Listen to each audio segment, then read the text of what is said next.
The sound of a child's voice brings delight. So what you do when, well, I Every child deserves that voice. My son Joshua, who's now 11, when he was about 20 months old, I knew something was not right with his speech. He was about 3 years old when we actually got a diagnosis, and when they told me he had Apraxia, I had never heard of that. I had no idea what they were telling me, and I remember thinking he had made little progress in speech at that point, and I asked the speech therapist, I said, will he ever speak? Will he go to school with normal kids? I mean, will he grow up normally? And she said, I don't know, I can't tell you that. And I just felt like kind of the deer in the headlight. I just froze, and I remember, wanting to cry in the waiting room and taking my little guy and going home. It was, I really didn't know if he would ever speak. These kids are going to find their niche.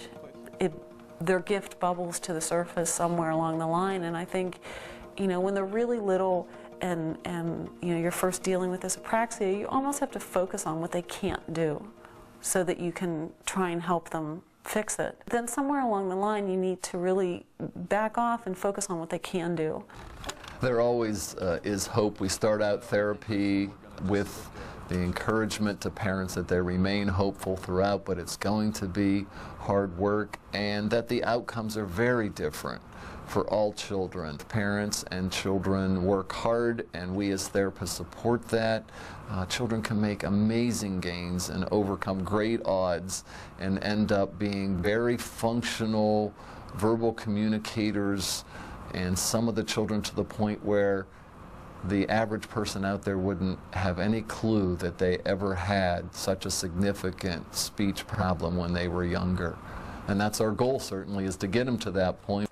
Each child deserves a voice, and I feel really strongly about that when I see the kids with apraxia who struggle so deeply and so much just to do the same thing that other kids do without any effort at all, and so what I see in them is this huge potential that if we don't give them what they need, doesn't get tapped. I mean, they have gifts to give and talents to offer that without that voice, are going to get dampened, and so that's really what we're about, is really trying to advocate so each child has a voice.